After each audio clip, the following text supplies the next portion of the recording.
Sebelum lanjut, di sini kami menyediakan e-book untuk beberapa jabatan P3K 2024. Bagi teman-teman yang membutuhkan referensi terkait persiapan CPNS maupun P3K 2024, kalian bisa menghubungi kontak yang ada di deskripsi video ini.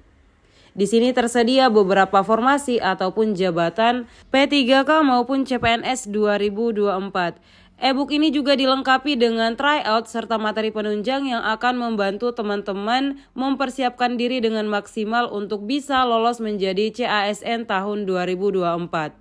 Selanjutnya untuk Pak Abay ya Pak ya, ini juga menarik nih Pak, ada beberapa pertanyaan. Bagaimana jika ada pegawai non-ASN yang sudah masuk database BKN tapi instansinya tidak menyediakan informasi? Iya, jadi gini, jadi yang menjadi hambatan kemarin teman-teman itu nggak bisa masuk, pertama nggak ada formasi, kedua dia gagal karena kualifikasi dengan jabatan nggak sesuai dan sebagainya. Nah, jadi sebetulnya ini juga sudah kita akomodasi. Jadi mohon kepada para PPK ya, instansi pusat dan daerah, yang pertama, formasi itu sekarang tidak jadi hambatan untuk teman-teman bisa melamar. Karena kenapa? Kalau formasi yang disiapkan 100, pegawai non ASN-nya yang di database database-nya itu yang di database BKN itu ada 200, yang 100 itu tetap dia masuk, dia lulus. Jadi tidak ada lulus dan tidak lulus sesungguhnya. Cuma nanti yang kuota 100 itu menjadi P3K. Kemudian yang 100 ini dia ngelamar juga nih, tapi dia pegawai non ASN dalam database BKN, maka dia akan menjadi paruh waktu. Jadi mereka tetap ada kesempatan bekerja itu. Kemudian yang kedua, mereka juga kesulitan tuh Pak ya untuk masuk.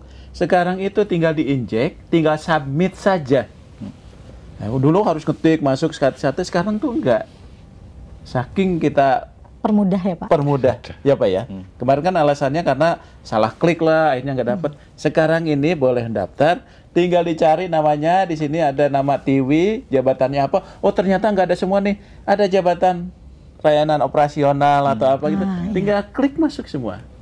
Nah, jadi sebetulnya kemudahan-kemudahan ini sudah kita buka luar biasa ya Pak ya. Jadi artinya bagi yang tidak ada dalam tidak ada dalam formasi, tapi ada dalam database BKN, itu tetap dia bisa jadi P3K. Dan P3K paruh waktu pun, itu kita tegaskan status hukum yang bersangkutan. Salah satunya apa? Dia tadi diberikan nomor induk. Nah kemudian ini penting juga nyambung gimana pembayarannya ya. Nah yang itulah yang membedakan. Kenapa mereka itu mengusulkan formasi terbatas? Pertama, karena anggaran belanja pegawainya terbatas. Ada undang-undang HKPD yang wajib 30%. Jadi ini juga harus dimengerti oleh teman-teman tenaga non-ASN, pegawai non-ASN. Yang paling penting adalah mereka tidak diberhentikan. Supaya pelayanan publik itu juga tetap bisa berjalan.